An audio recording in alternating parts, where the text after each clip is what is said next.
la tarde con 46 minutos. Ya escuchamos al fiscal nacional planteando que lo que le espera es que se mantengan las medidas cautelares que se dictaron, se resolvieron este sábado en la mañana en un dictamen que fue seguido a través de internet, a través de la radio, a través de las cámaras de televisión en vivo y en directo. Pocas veces tantas personas asistieron probablemente a la resolución de medidas cautelares como el sábado en la mañana. La semana pasada hablábamos con el decano de la Universidad de Diego Portales, decano de Derecho, Juan Enrique Vargas, respecto a lo que esperábamos en el caso, y lo invitábamos ya en ese momento para hablar de lo que ocurriera. Así que está con nosotros el decano Juan Enrique Vargas. ¿Cómo está? Muy buenas tardes. Muy bien, buenas tardes. ¿Usted siguió la resolución del juez, como muchísima gente, el sábado de la mañana? Así es, nunca la justicia había sido tan taquillera, parece. Es bien impresionante porque esto se transmitía en vivo en los 4 canales, que es una cuestión que le debemos a la nueva justicia, ¿no? Exactamente, esto hubiera sido imposible, impensable en el sistema antiguo. De hecho, habría sido impensable en el sistema donde se formó el juez que estaba resolviendo las medidas, ¿no? Absolutamente. El juez Escobar viene del sistema antiguo, comenzó trabajando en el sistema antiguo de justicia. Bueno, como muchos de nosotros que somos más viejos. Hay varios que tenían opiniones distintas respecto, primero, a la publicidad de la resolución, ¿no? Hay quienes dicen esto trae transparencia y todos sabemos lo que está pasando. Hay otros que temen que esto implique de alguna manera un prejuicio en torno a lo que allí está ocurriendo, o quizás una mala comprensión del actuar de la justicia en términos de que estas personas ya son culpables. ¿Cuál es su mirada sobre eso? A ver, sin duda hay mucho riesgo. Nadie asume que estos sistemas vayan a ser perfectos. Siempre hay un juego de pro y contra. Esto es lo mismo que la libertad de expresión. Sabemos que hay muchos abusos de la libertad de expresión y muchas veces eso parece algo muy reprochable. Aún así pensamos que la libertad de expresión es mejor a la no libertad de expresión, que sus beneficios son mayores que sus costos, pero reconociendo sus costos. Esto llevado a la justicia sucede más o menos de forma similar. Hay costos, hay el riesgo de que haya una justicia popular que se falle para la gradería, que la opinión pública se forme una cierta idea y luego si su idea no es reafirmada por decisión judicial haya mayor nivel de desafección frente a la justicia. Hay una serie de riesgos que los mismos abogados empiecen a actuar más para las cámaras que para quien tiene que resolver, que es el juez. Sin duda todos esos son riesgos, pero a mí me parece que los beneficios que da, y yo creo que este caso lo comprueba muy bien, que la ciudadanía vea a un sistema funcionando, vea que hay una argumentación, vea que efectivamente cualquier persona en Chile está bajo el derecho y tiene que someterse a un tribunal, y vea que efectivamente las argumentaciones de las partes son escuchadas, no solo las del Ministerio Público, sino que también las de las defensas, que tenemos un sistema serio que funciona a partir de la racionalidad y del derecho. Me parece que el beneficio al final del día supera a esos otros costos. Que de todas maneras existen, usted dice. Sin duda. Ahora, respecto a la medida, ¿no? Hay quienes se plantearon, particularmente los cercanos a Délano, a Lavín y a otros de los detenidos, que esta justicia era garantista con algunos que cometían ciertos delitos y que en estos casos se estaba dictando una medida tan severa como es restringir la libertad de una persona mientras se la investiga y sin haberla condenado todavía. ¿De qué manera esa discusión que la hemos tenido, ¿no? Respecto a que hay excesos de garantías para los acusados, se da en este caso? ¿Cómo le da usted? Bueno, a mí me parece bastante paradojal que quienes han sido los que han sostenido esa tesis de que tenemos un sistema de la puerta giratoria, que es un sistema hipergarantista, hoy en día se quejen del funcionamiento de la justicia o se sorprendan de sus resoluciones. Yo creo que no tenemos un sistema garantista en un sentido peyorativo. Tenemos un sistema que garantiza los derechos de las personas, que las personas pueden ir a un juicio, a una audiencia, van a ser escuchados, sus argumentos van a ser sopesados y va a ser resuelto en función de lo que el derecho dice y naturalmente con la posibilidad además de deducir los recursos. Ahora, esto significa que en determinadas circunstancias las resoluciones van a ser contrarias a los intereses de una parte y así funciona el sistema, pero no por eso va a ser menos o más garantista. Yo creo que las etiquetas después de este caso empiezan a quedar en cuestión. ¿Por qué las etiquetas cambian? ¿Qué es lo que ¿Usted le entrega cierto grado de simbolismo a lo que ocurrió el sábado? A ver, sí, porque yo creo que hay esa etiqueta, por un lado, de que una justicia garantista, ahora esas mismas personas, como decíamos hace un momento, tienen una percepción distinta, pero yo creo que también había una percepción muy extendida de que la justicia penal era para los pobres y que los ricos estaban fuera de ella. Y yo creo que eso al menos queda en cuestión después de esta resolución.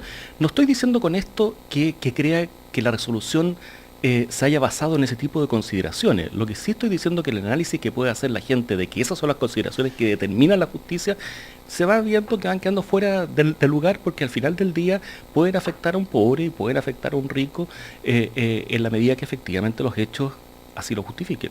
Juan Enrique Vargas, otro tema que se ha discutido, y son varios los debates, pero uno tiene que ver con los delitos de cuello y corbata, con una permanente duda respecto a por qué los delitos de cuello y corbata en Chile tienen tan baja sanción. ¿Es así? ¿Usted describiría ese el panorama? A ver, yo creo que tienen una sanción baja, al menos en términos relativos, si uno los compara con otros delitos contra la propiedad. Y yo creo que esto se debe más bien a un fenómeno de evolución histórica. Nuestro código penal es del siglo XIX. Más allá de los intentos que ha habido por dictar nuevo, eso hasta la fecha no termina de concretarse. Y en el intertanto han habido naturalmente muchos problemas de funcionamiento de la justicia, muchos delitos que se han sucedido y a raíz de ellos, y más bien como reacción frente a esas situaciones, a veces situaciones incluso hasta anecdóticas, lo que ha habido han sido modificaciones puntuales de la legislación que han ido elevando las penas en aquellos delitos que en su momento significaron un mayor problema, una mayor conflicto social, digamos, una mayor atención que hubo detrás de ello, y ahí se fueron elevando las penas, y lo que acarrió eso fue que la proporcionalidad que estaba inicialmente en el código se fuera alterando y aparecieran hoy delitos contra las personas, contra la propiedad, desmesuradamente altos si uno los compara con estos otros delitos. Pero ahora que estamos experimentando este tipo de casos donde hay, no sé, problemas de libre competencia que se está discutiendo, u otro tipo de delitos de los que se llama de cuello y corbata, probablemente esto va a justificar que el legislador quiera introducir cambio y probablemente va a elevar la sanción de estos delitos. Espero que esto sea con racionalidad, digamos, y que no sean estertores, digamos, de reacción frente a un solo tema. Por lo tanto, para nosotros desde la academia nos resulta mucho más racional que hacer cambios puntuales, es pensar a esta altura, digo, más de 100 y tantos años de que tenemos un código penal, en pensar en una modificación ya mucho más sustancial y en un nuevo código penal que le dé racionalidad al sistema de penas en Chile. ¿Usted cree que necesitamos un nuevo código? Absolutamente, bueno, y viene discutiéndose, ya han habido muchos proyectos, hay otros a puertas de salir. ¿Y alguna posibilidad de que aquello redunde en una...? Espero, yo creo que hay bastante conciencia de que esto es necesario. Creo que casos como este, pero infinidad de otros, dan cuenta de que nuestro sistema se ha ido quedando atrás. Hay muchos problemas que hay que tratarlo de forma distinta. Hoy en día discutimos sobre aborto, discutimos sobre tantos temas que están tratados o maltratados en el Código Penal, y yo creo que justifican de sobra que abordemos esta tarea, que no es nada sencilla, naturalmente, porque son muchos los valores que están en juego y muchos los intereses que van a estar contrapuestos. Otra pregunta que surge mucho y nos la hacen a través de redes sociales en general, y es que ¿por qué tiene mayor penalidad quien roba una gallina, o quien roba un caballo, o quien piratea un disco, que quien eventualmente defrauda al fisco, por ejemplo, en varios millones, o usa información privilegiada y se hace de muchísimo dinero en una operación que no es legal? Eso tiene que ver con lo que usted me planteaba, con que el Código Penal es un código antiguo que está hecho para otro tipo de situaciones. Y porque se han producido problemas delictuales en determinadas circunstancias que han justificado cambios legislativos que han elevado esas penas. Lo que pasa es que no habíamos tenido estos casos de cuello y corbata, habían estado hasta el momento, no habían sido investigados, o no habían saltado a la luz, o no habían tenido, no sabemos cuál es la cifra gris, oscura que había detrás de ellos, pero recién ahora empiezan a salir estos casos con cierta asiduidad, y probablemente a partir de ellos hay una reacción por decir, bueno, tengamos una penalidad conforme que se justifique en relación a los otros delitos. Ya, o sea, para usted hay algo que cambiar en el código. Absolutamente. Respecto a otra idea que se discutió y que fue muy interesante en las audiencias y tenía que ver con qué es un peligro para la sociedad. Es una pregunta bien profunda, yo creo, me gustaría tener su reflexión. ¿Son personas como Delano y Lavín un peligro para la sociedad? Bueno, es que originalmente la idea en nuestra legislación, constitución y después en el Código Procesal Penal es que el peligro estuviese referido a situaciones bien concretas, aunque una persona pudiese seguir delinquiendo, una persona pudiese eventualmente poner en riesgo a la persona de su víctima, en fin, pudiese realizar conductas específicas que perjudicaran a la sociedad o a la víctima o que evadiera la justicia, en fin.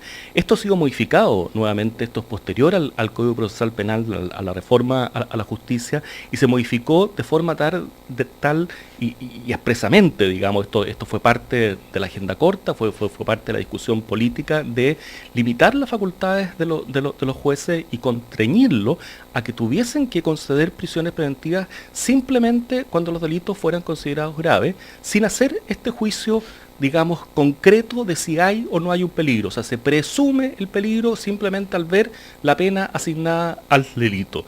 Esa fue la idea de la agenda corta y yo creo que lo que hace el juez es reaccionar frente a esa línea, que particularmente a mí no me parece la más correcta. Creo que la necesidad de peligro concreto debiera ser algo que debiera testearse en cada uno de los casos, porque uno se hace la pregunta, ¿cuál es el sentido de colocar en la cárcel a una persona que no se va a fugar, que todo dice que no va a cometer nuevos delitos, que incluso está cooperando eventualmente a la justicia?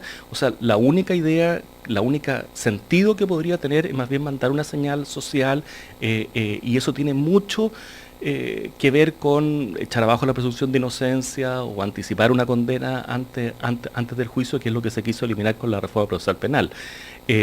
Pero así está, tal cual como está la legislación hoy en día en este país, da para esa interpretación, es una de las corrientes posibles. Ya, pero es muy interesante y es muy polémico el punto, porque nadie quisiera enfrentar a la justicia y ser juzgado en función de señales sociales. Uno quisiera que lo juzgaran de acuerdo al mérito o lo reprochable de sus propios actos. Absolutamente, absolutamente. Y esa es la demanda del derecho, de que efectivamente lo que tiene que haber es una justicia que reaccione en forma ciega frente a las personas, no tomando en consideración otras circunstancias que los hechos y el derecho. Ahora, dicho eso, yo creo que también es ingenuo pensar que el sistema de justicia actúa en una burbuja y no tiene conciencia de las implicancias de sus fallos. Yo creo que es ingenuo pensar que el Ministerio Público, cuando toma una decisión de seguir uno u otro camino procesal, y puede tomar decisiones, el Ministerio Público que puede pedir o no pedir una prisión preventiva, por ejemplo. De hecho, tenemos antecedentes de que originalmente habrían habido aparentemente conversaciones en que no se iba a solicitar la prisión preventiva de parte de los imputados. Bueno, y el Ministerio Público tomó una decisión distinta. Esas decisiones las puede tomar por muchas consideraciones, no las sabemos todas, pero probablemente parte de ellas pasan precisamente por este ambiente social. Probablemente al juez, al tribunal, le pasa otro tanto. Hay que pensar que la justicia es una construcción social, que es lo que persigue en definitiva es que nosotros podamos convivir en paz, que tengamos adhesión a los valores cívicos, adhesión a la democracia, que pensemos que integramos todos una sociedad en conjunto, y bueno, esa adhesión a veces pasa por cuestiones que son subjetivas, y es cierto, no se puede, digamos, manipular a las personas en función de estos intereses, pero pensar que no están presentes también me parece que es ingenuo. O sea, hay una tensión allí, hay una tensión entre un derecho individual y la función de la justicia que tiene que ver con, al final del día, cómo vivimos todos en comunidad. La justicia, o el juez en este caso, no puede abstraerse de la realidad donde está inmerso, y por lo tanto uno eventualmente puede esperar ser juzgado también o ser afecto también a consideraciones que tienen que ver con la sociedad donde está. Claro, lo que uno debería esperar es que eso nunca signifique vulnerar el derecho, pero que las interpretaciones posibles, lícitas, plausibles del derecho puedan estar condicionados por este tipo de circunstancias, yo creo que es así. Y es por eso que tenemos jueces y queremos tener buenos jueces y gente en la cual podamos confiar, que estén bien formadas jurídicamente, pero que sean personas razonables, en fin. Y es por eso que el derecho es una disciplina social y no podemos poner un computador a dictar fallos, digamos, como si fuera matemática 2 más 2, 4. Aquí en derecho 2 más 2 pueden dar 4,2, 4,3, 3,8, quién sabe. Es humana. Absolutamente. Muchísimas gracias, Juan Enrique Vargas, por la entrevista en Cooperativa. Juan Enrique Vargas es decano de la Facultad de Derecho de la Universidad Diego Portales. Buenas tardes. Buenas tardes. A la pausa en Cooperativa. Va a estar el podcast